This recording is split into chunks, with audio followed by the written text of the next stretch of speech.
Queridos, hoje nós damos continuidade à série O Segredo dos Sábios, que eu vivo dizendo que não tem segredo nenhum, porque tudo está revelado já pela palavra do nosso Deus.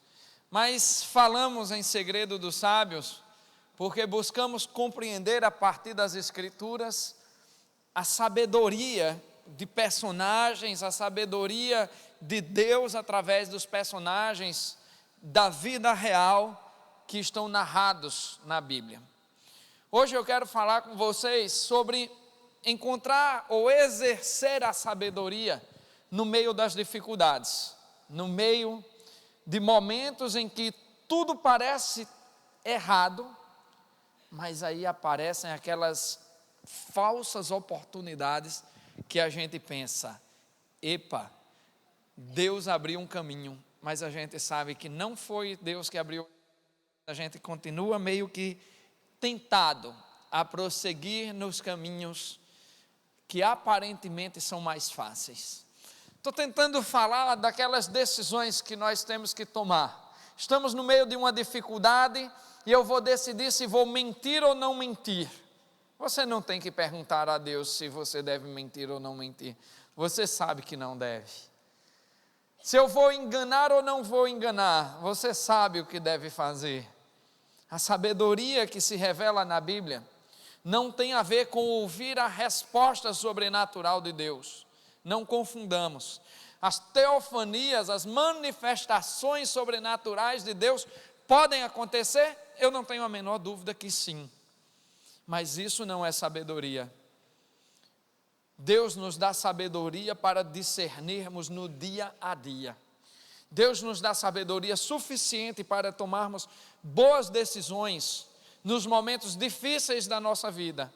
Deus nos dá sabedoria chamada discernimento como um dom, para que em cada ocasião de nossa vida nós saibamos agir de acordo com aqueles valores que o Senhor nos dá. Mas o problema é que quando nós estamos no meio de circunstâncias dolorosas, no meio de circunstâncias difíceis, quando nós estamos no meio do deserto, nós temos uma tendência de deixar de lado os valores e a sabedoria que Deus já nos deu por meio do seu dom. E colocamos de lado e colocamos nas circunstâncias as culpas do nosso pecado. E a gente diz, eu menti, mas eu menti por causa das circunstâncias. Não, eu enganei o pessoal ali, mas eu enganei por causa das circunstâncias. E aí a gente quer jogar a nossa culpa em qualquer outra coisa ou em qualquer outra pessoa. Mas nós sabemos exatamente o que devemos fazer em cada momento de nossa vida. Portanto, o que eu vou falar hoje não é nada que vocês não saibam. São apenas coisas que nós precisamos relembrar dia após dia. Como ser sábios no meio da tempestade. Como ser sábio no meio da dificuldade. O tema de hoje é sabedoria e retidão, caminhos da mesma estratégia.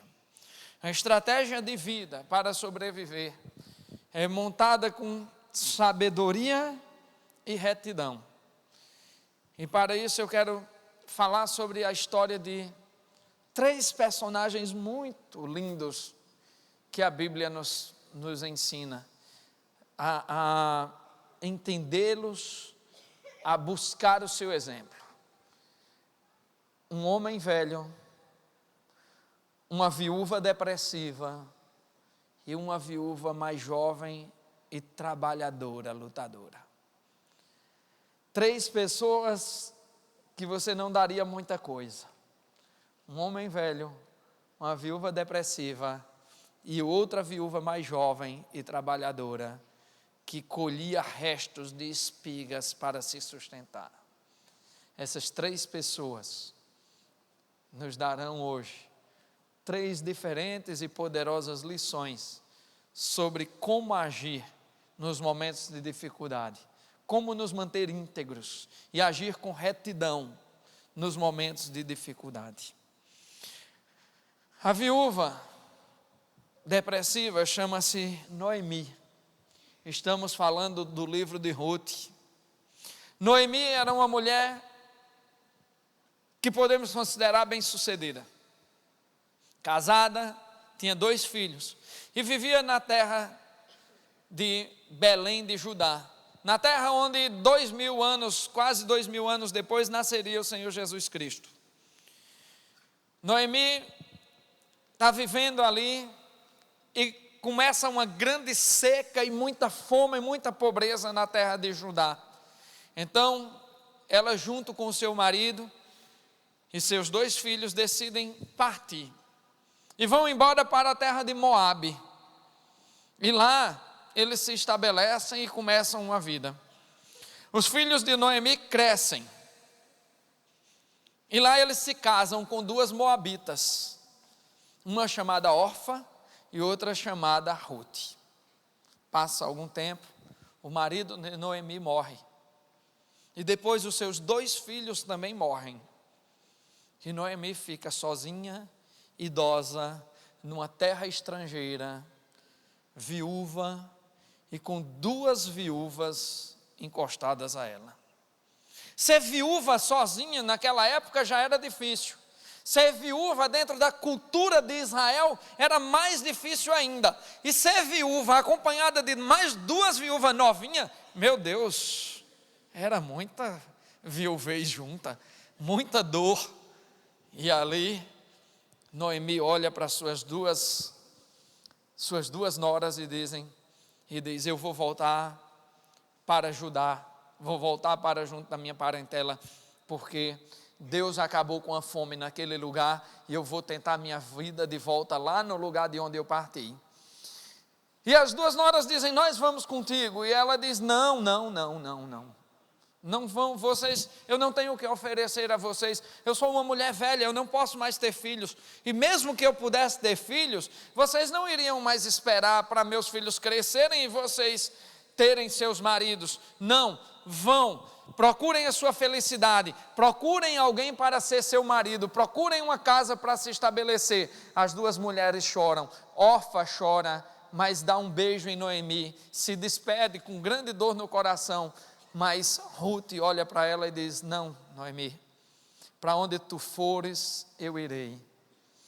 O teu Deus será o meu Deus, o teu povo será o meu povo. Onde você morrer, eu morrerei. Onde você se enterrar, eu também me enterrarei. E pese a mão de Deus sobre mim, se eu me afastar de ti.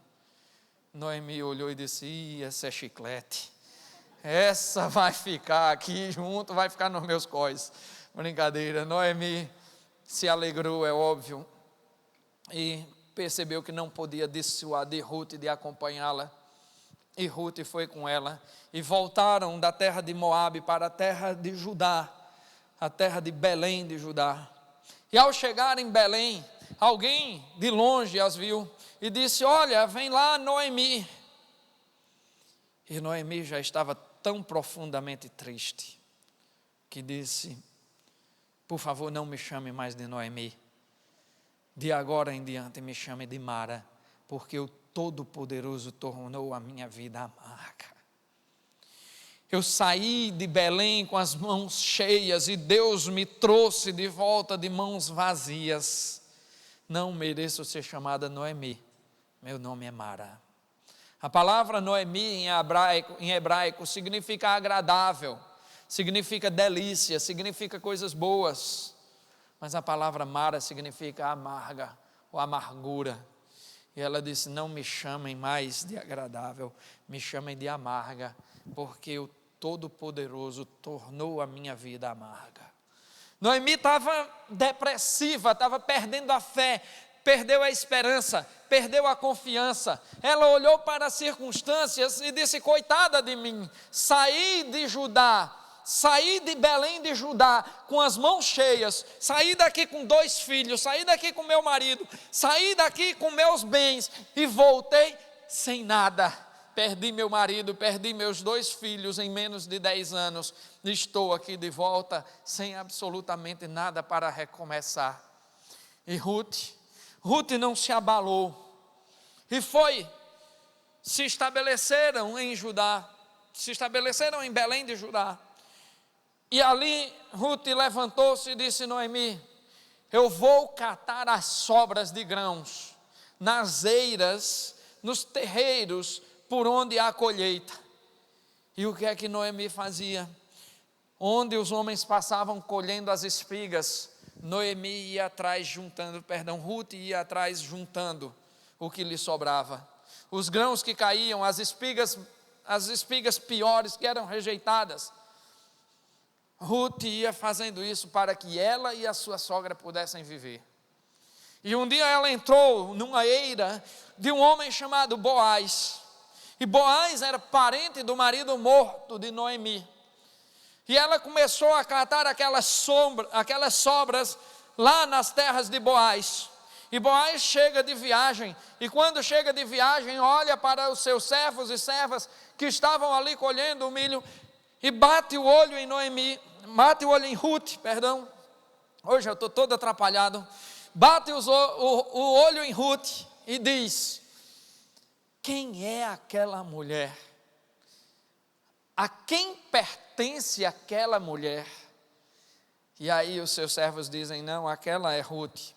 Aquela mulher é uma viúva, ela é nora de Noemi, e ela está aqui colhendo as sobras da nossa colheita, para levar, para sustentar a sua sogra. E aí, Boaz fica doido, né? Boaz diz: rapaz, a mulher é bonita, nova, trabalhadeira, e ainda ama a sogra, pense numa mulher de caráter bom. E aí, ela foi, e Boaz se encanta e chama seus servos e diz: vamos dar uns privilégios a ela aqui, deixa umas espigas boas para ela, deixa ela colher mais coisas. E Ruth começa a colher melhor. E no final do dia, Ruth pega toda aquela colheita e leva, e Noemi se alegra. Mas um dia Boaz chamou Ruth para almoçar, e almoçaram ali no meio da eira, e Boaz deu para ela grãos tostados, e ela comeu até se fartar, e pegou a sobra daquela comida e levou para a sua sogra, para que ela também pudesse comer daqueles grãos tostados. E ali Noemi enxergou que Deus voltava a abençoá-la, e ali Noemi começou a se animar novamente. Por um pratinho com sobras de comida, Noemi começou a entender: Deus não me abandonou. E ali ela gritou: louvado seja Deus Todo-Poderoso, que continua sendo leal e bondoso com os vivos e com os mortos, fazendo referência à memória do seu marido e dos seus filhos. Noemi começou a nos dar a primeira lição que eu quero tirar hoje da vida desses três personagens: de uma viúva depressiva, de um homem velho e de uma viúva lutadora. Capítulo 3 do livro de Ruth diz assim: certo dia Noemi, sua sogra, lhe disse: minha filha, tenho que procurar um lar seguro para a sua felicidade. Boaz, senhor das servas com quem você esteve, é nosso parente próximo. Esta noite ele estará limpando cevada na eira. Lave-se, perfume-se, vista sua melhor roupa e desça para a eira. Mas não deixe que ele perceba você até que tenha comido e bebido. Quando ele for dormir, note bem o lugar em que ele se deitar. Então vá, descubra os pés dele e deite-se. Ele lhe dirá o que fazer. Respondeu Ruth: farei tudo o que você está me dizendo. Então ela desceu para a eira e fez tudo o que a sogra lhe tinha recomendado. Quando Boaz terminou de comer e beber, ficou alegre e foi deitar-se perto do monte de grãos. Ruth aproximou-se sem ser notada, descobriu os pés dele e deitou-se. No meio da noite, o homem acordou de repente. Ele se virou e assustou-se ao ver uma mulher deitada a seus pés. Quem é você? Perguntou ele. Sou sua serva Ruth, disse ela. Estenda a sua capa sobre a sua serva, pois o Senhor é resgatador. Boaz lhe respondeu: o Senhor a abençoe, minha filha. Este seu gesto de bondade é ainda maior do que o primeiro, pois você poderia ter ido atrás dos mais jovens, ricos ou pobres. Agora, minha filha, não tenha medo. Farei por você tudo o que me pedir. Todos os meus concidadãos sabem que você é mulher virtuosa. É verdade que sou resgatador, mas há um outro que é parente mais próximo do que eu. Passe a noite aqui, de manhã veremos. Se ele quiser resgatá-la, muito bem, que resgate. Se não quiser, juro pelo nome do Senhor que eu a resgatarei. Deite-se aqui até de manhã. Ela ficou deitada aos pés dele até de manhã, mas levantou-se antes de clarear para não ser reconhecida. Boaz pensou: ninguém deve saber que esta mulher esteve na ida. Vamos orar? Pai bondoso e misericordioso, eis aqui a tua palavra. Dá-nos, Senhor, discernimento, dá-nos capacidade de compreendê-la e aplicá-la às nossas vidas, para que façamos a tua vontade em toda e qualquer circunstância. É assim que te oramos, no nome santo de Jesus. Amém. Uma pessoa depressiva, na condição de Noemi, uma pessoa que havia há pouco tempo perdido seu marido, seus 2 filhos, seus bens, uma pessoa que começou a culpar a Deus pela sua desgraça, uma pessoa que está nesse estágio de ânimo, ela tem algumas características. Primeiro do que tudo, ela não se importa mais com o seu futuro. Ela se agarra demais ao passado e geme e chora. Segundo, essa pessoa não se importa nem com o seu futuro, nem com o futuro dos outros. E essa pessoa perde a fé. E essa pessoa não confia mais em ninguém. Essa pessoa apenas geme. Noemi estava nesse estado de profunda tristeza quando chegou a Judá. E dizia: Deus tornou a minha vida amarga. Mas aí, quando sua nora chega com um prato de grãos tostados, que nada mais era do que a sobra de comida que Boaz lhe havia dado, e a sobra da sobra ela estava dando a Noemi, Noemi olhou e viu ali a bênção de Deus. Então Noemi chama sua nora e começa a fazer planos. A primeira lição que eu quero aprender hoje está nessa viúva depressiva: a superar as dificuldades com otimismo. A primeira lição que aprendo hoje: superar as dificuldades com otimismo. Quando Noemi recebeu a pequena bênção, que era uma sobra das sobras, ela viu ali a mão de Deus. Ela aprendeu a contar as bênçãos de Deus no meio da tempestade. Ela não ficou olhando mais para onde Deus não estava abençoando, mas ela olhou para a bênção de Deus onde quer que ela estivesse. Ao contrário das pessoas que são depressivas, ao contrário das pessoas pessimistas, Noemi olhou. Noemi dedicou-se a olhar para aquilo que Deus havia tocado e não para aquilo que Deus havia deixado de lado. Noemi viveu alguns momentos onde ela dizia: ah, coitadinha de mim, ah, como eu sofro, ah, como eu sou uma pobre. Mas aí ela caiu em si num determinado momento e disse: eu vou aprender a contar as bênçãos do meu Deus. Se Ele mandou esses grãos para mim, é porque Ele ainda se importa comigo. E aí ela começa a fazer tudo no sentido contrário da sua depressão. Ela chama Ruth e diz: minha filha, tenho que procurar um lar seguro para a sua felicidade. ela já começa a se importar com a felicidade e com o futuro da outra pessoa.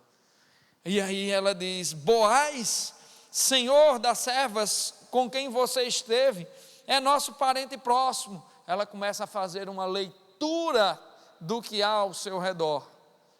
E aí ela diz: esta noite ele estará limpando a cevada da eira. Ela começa a ver oportunidades. Lave-se, perfume-se, vista sua melhor roupa e desça para a eira. Mas não deixe que ele perceba você até que tenha comido e bebido. Quando ele for dormir, note bem o lugar em que ele se deitar. Então vá, descubra os pés dele e deite-se. Ele lhe dirá o que fazer. Ela voltou a confiar em pessoas, ela voltou a fazer planos. Noemi olhou para a situação e disse: meu passado foi uma tragédia. Perdi meus filhos, perdi meus bens, perdi meu marido, me tornei uma viúva velha e amarga, mas meu futuro pode ser diferente. Noemi se encheu de esperança, e enchendo-se de esperança, ela voltou a planejar seu futuro, ela voltou a ser otimista, a olhar e planejar. Ela começou a ver que era necessário se importar com o futuro de Ruth, porque Ruth se dedicava a ela. Ela trouxe para dentro do seu coração uma característica que nós falamos domingo passado aqui: a gratidão. Ela não ficou se lamuriando, ela desistiu das lamúrias, daquele pensamento autodestrutivo de ficar: coitada de mim, como eu sofro, sabe, ninguém me ama, ninguém me quer, sabe. Ela abandona esse coitadismo, levanta e diz: não, vou me agarrar na bênção de Deus. O Senhor começou a me abençoar com o quê? Com um prato de sobra de grãos tostados, mas Ele me abençoou. Sabe, queridos, tem muitas vezes na nossa vida que nós não sabemos contar as bênçãos que Deus nos dá. Nós procuramos apenas os lugares onde Deus não tocou e dizemos: Deus devia tocar ali. Nós procuramos apenas o que Deus não fez, para reclamar do que Deus não fez, e deixamos de olhar para o que Deus fez. Mas deixa eu te dizer uma coisa: se Deus ainda não fez algo na sua vida, é por uma das duas razões: ou é porque não é para acontecer nunca, ou é porque não está no tempo de acontecer. Mas Deus sempre terá o melhor para você. E Noemi aprendeu isso a duras penas. Noemi aprendeu a contar as bênçãos no meio da dificuldade. E aqui eu fico imaginando quantos casais chegam aqui para a gente aconselhar, que não sabem mais contar as bênçãos, que não sabem olhar para o lugar certo, que não sabem olhar mais para a pessoa por quem se apaixonaram no passado, que não sabem mais olhar as virtudes do seu marido. Mulheres que não sabem mais olhar as virtudes dos seus maridos, só encontram seus defeitos. Homens que não sabem mais encontrar beleza na sua mulher, só sabem encontrar as pelancas e as rugas. Pessoas que não sabem valorizar o que Deus tem lhe dado e ficam procurando defeito, ficam procurando chifre em cabeça de cavalo e cabelo em ovo. Ficam procurando o que não existe para reclamar de Deus. Noemi desistiu de viver assim. Se eu não vou viver me lamuriando, eu vou planejar, porque meu futuro, ao contrário, naquela época não tinha Cazuza ainda, né? Mas se tivesse, ela dizia: eu não vou cantar feito Cazuza, eu vejo o futuro repetir o passado, eu vejo um museu de grandes novidades. Não, Noemi teve certeza de que o seu futuro ainda estava em branco, intacto, que o seu passado podia estar destruído, que o seu passado pode estar cheio de mágoas, que o seu passado pode estar cheio de dores, que o seu passado pode ter lama à vontade, mas o seu futuro está intacto. Ninguém tocou no seu futuro, apenas Deus está escrevendo o seu futuro com letras garrafais e lindas Agora você tem que saber aproveitar o que Deus está fazendo por você nesse momento. Você tem que parar de olhar para o que Deus não lhe deu, para olhar para aquilo que Deus lhe entregou. Noemi desistiu de olhar para a sua própria dor e passou a olhar para o futuro daquela que lhe amava. Passou a olhar para o futuro das pessoas que a circundavam. Noemi passou a olhar para o futuro e não para o passado, e por isso ela venceu a depressão, venceu a tristeza, sendo otimista no meio de toda a circunstância. Mas esse plano de Noemi parece meio estranho, não é? Você não acha estranho não, a mulher chegar e dizer: minha nora, se perfuma aí, fica bonitona, tá? Vai ali na eira de noite, quando não tiver ninguém olhando, tu levanta a coberta do caba, se deita juntinho dele. Tem safadeza no ar, não tem não? Rapaz, será que tem? Tem não, gente, tem não. O otimismo, além de nos fazer olhar para o futuro, nos faz olhar para o que há de melhor nas pessoas. Quando Noemi propôs esse plano, ela olhava para um homem de Deus e para uma mulher de Deus. E sabia que aquele homem e aquela mulher, apesar das circunstâncias, não pecariam. E ela confiou nos dois. E a única coisa que Noemi queria era que Ruth se aproximasse de Boaz, não que ela fosse a prostituta dele.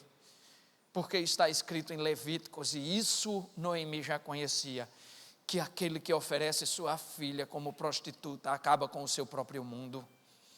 E ali Noemi diz: minha filha, vá e fique lá, se apresente a Boaz e ele lhe dirá o que fazer. Noemi mandou Ruth ir até a Boaz, não para ser uma prostituta, mas para ouvir o seu conselho. Vá, porque ele lhe dirá o que fazer. O otimismo de Noemi é transformador. Primeiro, ela encontra as bênçãos de Deus. Segundo, ela volta a planejar o futuro. Terceiro, ela começa a ler as circunstâncias ao seu redor. Quarto, ela volta a confiar nas pessoas e enxergar nas pessoas o que há de melhor e não o que há de pior. Vá, minha filha, vá, confie, porque ele é um bom homem. Vá, minha filha, eu sei que você tem retidão no seu coração. Eu sei que você vai agir dignamente naquele lugar. Vá e se mantenha reta. Ele lhe dirá tudo o que vai fazer. O otimismo de Noemi começa a transformar a história de toda a humanidade. Mas eu não vou lhe contar por que vai transformar a história da humanidade, não. Aí você vai ler o capítulo 4, que eu não vou tocar no assunto, não, vou só lhe deixar curioso. Mas Noemi, com sua estratégiazinha, transformou o futuro de toda a humanidade. Não apenas o de Ruth, não apenas o de Boaz, não apenas o dela mesma. Com seu otimismo, Noemi transformou as circunstâncias. Primeira lição da noite, vinda de uma viúva que era depressiva.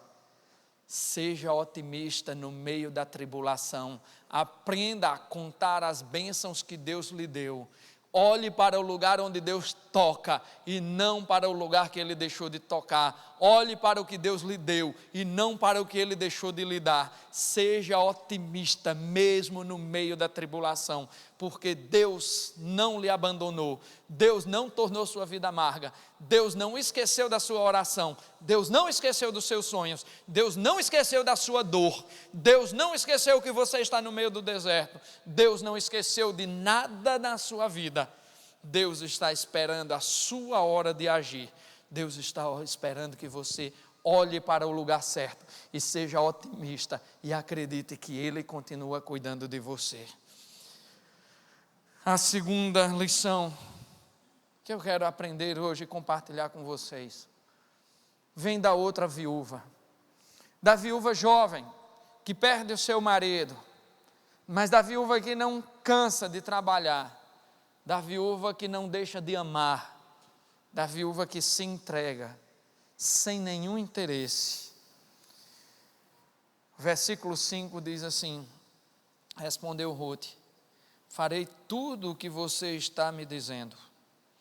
Então ela desceu para a eira e fez tudo o que sua sogra lhe tinha recomendado.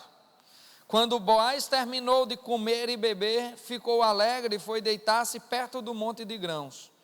Ruth aproximou-se sem ser notada, descobriu os pés dele e deitou-se. No meio da noite, o homem acordou de repente. Ele se virou e assustou-se ao ver uma mulher deitada aos seus pés. Quem é você? Perguntou ele. Sou sua serva Ruth, disse ela. Estenda a sua capa sobre a sua serva, pois o Senhor é resgatador. Resgatador era o homem que tinha a função de acolher as viúvas de sua família e casar-se com ela, cuidar dela e dar filhos a ela. Isso era a função de resgatador. E Boaz era resgatador porque ele era parente do marido morto de Noemi. Mas sabe, Ruth nos dá uma lição preciosa aqui. A capacidade de se manter pura no mundo impuro. Se Noemi me ensina sobre otimismo, Ruth me ensina sobre pureza. Pureza que está faltando ao mundo. Pureza que está faltando aos nossos dias. Pureza que está faltando à humanidade.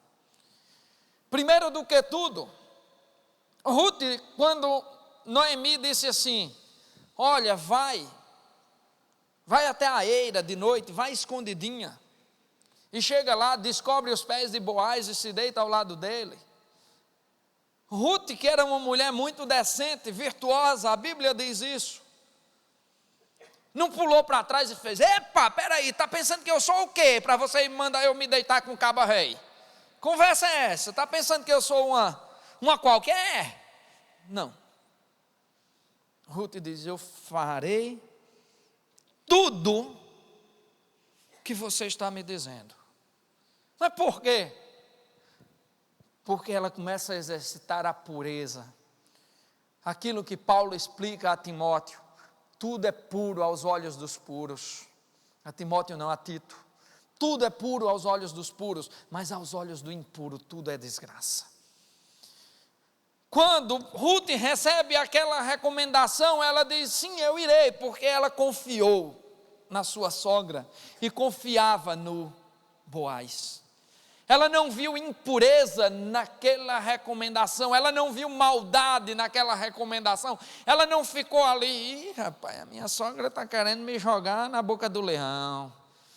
Ela não ficou maldando, ela não ficou com segundas intenções, com pensamentos maldosos. Ela foi pura. Eu disse: se minha sogra está me enviando é porque é certo. Se ela espera que eu receba um conselho de Boaz, eu vou receber. Ela foi pura na forma como ela olhou para as pessoas que estavam envolvidas no plano. Mas esse não é o único aspecto da pureza de Ruth. Ruth foi pura sexualmente. E ela mostrou que é possível sim, que uma mulher, mesmo numa circunstância duvidosa como aquela, se mantenha íntegra. Ela mostrou que é possível sim, que uma mulher, mesmo que passe por uma situação, sabe, em que tudo parecia atentar contra ela, ela se manteve pura, intocada e casta. Não tocou em Boaz, nem Boaz tocou nela. Ela manteve-se pura por uma coisa só, porque a pureza estava dentro dela, e ela sabia que fornicação é pecado, porque naquela época a lei também já dizia que sexo fora do casamento é pecado, e Ruth sabia muito bem disso, e isso era motivo suficiente para que naquela noite ela não fosse para ali se prostituir, mas ela fosse para ali apenas e tão somente para fazer o que a sua sogra lhe recomendara. Mas Ruth sabia que havia 3 possibilidades nesse plano de Noemi. Havia 3 riscos que ela estava correndo naquela noite. Ela corria o risco de ser vista na eira à noite, um lugar que não era apropriado para mulheres virtuosas, um lugar em que ela seria facilmente confundida com uma prostituta, seria facilmente confundida com uma vendedora de sexo.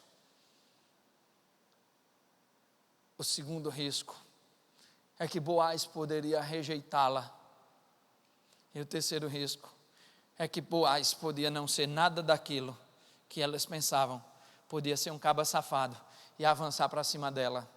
E naquela época não tinha lei contra estupro, meu amigo. Se acontecer e pronto. Mesmo assim, Ruth disse: eu vou fazer tudo o que você me disse. Ela não levou em conta nenhum tipo de maldade possível. Ela não levou em consideração. Ela foi pura. Em toda a sua atitude, ela foi pura. Tem gente que não consegue ser pura na forma como olha para os outros. Tem gente que olha para os outros e só encontra maldade em todos os pontos. Tem mulher que o marido chega 10 minutos atrasado em casa, estava com quem? Tem marido que a mulher não pode olhar assim, está olhando para quem? Tem gente que dentro do seu trabalho não confia no colega que senta do lado. Eu me lembro que eu trabalhava num banco quando era adolescente ali, tinha 15, 16 anos, trabalhava no banco. E tinha um rapaz que trabalhava comigo, que era na mesma idade que eu, um pouquinho mais velho. Ele comprou um suco de ameixa e decidiu colocar na geladeira lá dos funcionários para tomar depois. Quando ele colocou aquele suco de ameixa lá, aí ele olhou para mim e fez: rapaz, vão tomar meu suco. Eu digo: vão não, rapaz. Vão tomar meu suco. Vão tomar meu suco. E agora, o que é que eu faço? Rapaz, deixa de besteira, deixa o suco aí, ninguém vai mexer não. Rapaz, vão tomar meu suco. Vão tomar meu suco, eu não posso tomar agora, vão tomar meu suco. Rapaz, vocês acreditam que ele arrumou uma corda, não sei onde, e amarrou a geladeira? Ele amarrou a geladeira para não tomarem o suco dele. Eu digo: mas rapaz, não é possível um negócio desse.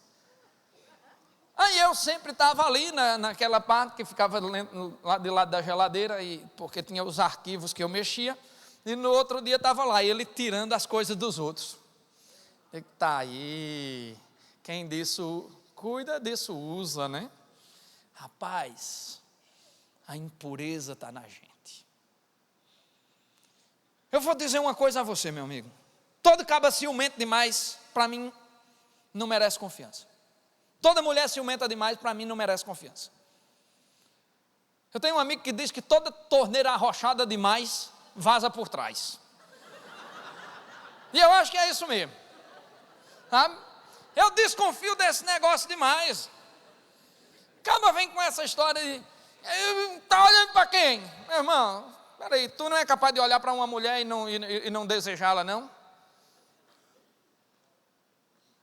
Se tu não é capaz, aí tu acha que tua esposa não é capaz de olhar para ninguém e não desejar. A pureza tem que estar dentro de você. E essa pureza que Ruth nos ensina. Ela foi capaz de passar a noite inteira ao lado de um cara e não fazer nada com ele. Ela foi capaz de obedecer cegamente, apesar de todos os riscos, a ordem, o conselho de sua sogra, que a colocava em riscos.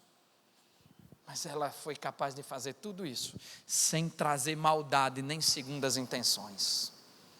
Viver como puro no meio dos impuros. Esse é o grande desafio para nós cristãos. Levar a pureza do nosso coração para os nossos olhos e dizer assim: serei puro mesmo no meio dos impuros. Isso é o que Ruth me ensina. No versículo 10 diz assim: o Senhor a abençoe, minha filha. Este seu gesto de bondade é ainda maior do que o primeiro, pois você poderia ter ido atrás dos mais jovens, ricos ou pobres. Agora, minha filha, não tenha medo, farei por você tudo o que me pedir. Todos os meus concidadãos sabem que você é mulher virtuosa. é verdade que sou resgatador, mas há um outro que é parente mais próximo do que eu. Passe a noite aqui, de manhã veremos. Se ele quiser resgatá-la, muito bem, que resgate. Se não quiser, juro pelo nome do Senhor que eu a resgatarei. Deite-se aqui até amanhã. Ela ficou deitada aos pés dele até de manhã, mas levantou-se antes de clarear para não ser reconhecida. Boaz pensou: ninguém deve saber que esta mulher esteve na eira. Otimismo é a lição de Noemi, pureza a lição de Ruth, autocontrole é a lição de Boaz. É impossível ter sabedoria sem autocontrole. É impossível a um homem, a uma mulher que não domina a si mesmo, ter qualquer gesto de sabedoria. Boaz acorda de madrugada, com os pés engelados, meu Deus, estava descoberto. Toma um susto. Quem é que está aí? Sou eu, sou serva Ruth. Cabecinha, Ruth, a gatinha lá da eira, a bonitona que eu vi lá, a mulher virtuosa, aquela que é capaz de amar até a sogra. Eita, está aqui de noite, disponívelzinha assim para mim. E olha o que ela disse: me cubra com a sua capa. Essa expressão é usada para dizer: case-se comigo e me dê filhos. Ruth chegou lá e, como diz lá no interior, cantou e chamou para o beco. Disse: nego rei, eu estou aqui para ser sua esposa. E Boaz olha para ela e diz: minha filha, eu sou teu resgatador, eu sou resgatador, mas fica quieta. Primeiro, porque não é certo. Segundo, porque há um outro antes de mim. Você tem um parente mais próximo. Boaz teve autocontrole não só sexual, mas teve autocontrole para não pegar aquilo que não era dele, para obedecer integramente à lei civil da sua pátria, da sua religião. Boaz teve autocontrole para que, onde ninguém podia lhe punir por nada, porque se ele partisse para cima de Ruth, não ia acontecer nada com Boaz, era capaz até dela ser apedrejada depois. Mas Boaz teve autocontrole.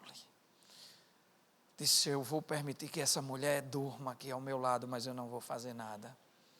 Tem alguém que tem direito sobre ela antes de mim, e eu vou chamar esse cara para que ele diga se quer ou não exercer esse direito. E depois, se der tudo certo, aí sim eu vou ficar com ela. Autocontrole é o que Paulo chama na carta aos Gálatas de domínio próprio. Boaz nos ensina que todo gesto de sabedoria, e se nós queremos andar com retidão diante de Deus, temos que ter autocontrole, temos que dominar as nossas paixões, temos que dominar os nossos desejos, sejam eles bons ou maus.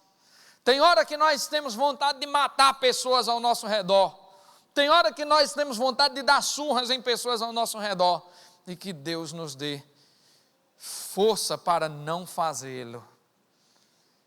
Tem hora que nós desejamos coisas que estão facilmente acessíveis. Tem hora que o mundo nos coloca em posições em que diz: ninguém está olhando. Ninguém está olhando. O jovem com a jovem dentro do carro. Mas Deus está vendo. Ninguém está olhando os livros da contabilidade da empresa. Mas Deus está vendo. Ninguém está olhando o que você faz na internet de madrugada. Mas Deus está vendo. Ninguém está olhando um monte de coisas que você faz. mas você precisa de autocontrole, porque você sabe o que é certo e o que é errado. Você não precisa de respostas de Deus. Você não precisa perguntar a Deus para decidir se você vai adulterar ou não. Você não precisa de resposta de Deus para decidir se você vai cometer uma fraude contra um imposto de renda ou não. Você não precisa da resposta de Deus para saber se você vai mentir ou não. Tudo isso você já sabe. O que você precisa é de autocontrole, é de discernimento, é de olhar e ter a capacidade de dominar a si mesmo, dominar o seu corpo e a sua vontade, dominar os sonhos e os desejos. Você precisa retomar a razão pela qual você foi criado. Você foi criado para ter domínio sobre todas as coisas e não para ser dominado por nenhuma das coisas que Deus criou. Por isso que Boaz não mexeu com Rute naquela noite. Por isso que Boaz disse: antes de mim tem outro resgatador. Eu lhe quero muito, minha filha. Ah, como eu lhe quero. Desde a primeira vez que eu bati os olhos em você, eu lhe quis. Mas há um outro que tem direito a você antes de mim. Boaz decide fazer o que é certo, por uma razão só: porque é certo. A sabedoria de Deus nos dá otimismo, pureza e domínio próprio. A sabedoria de Deus só é possível ser exercida com otimismo, com pureza e com domínio próprio. Porque, meus queridos, deixa eu dizer a última conclusão que eu chego aqui.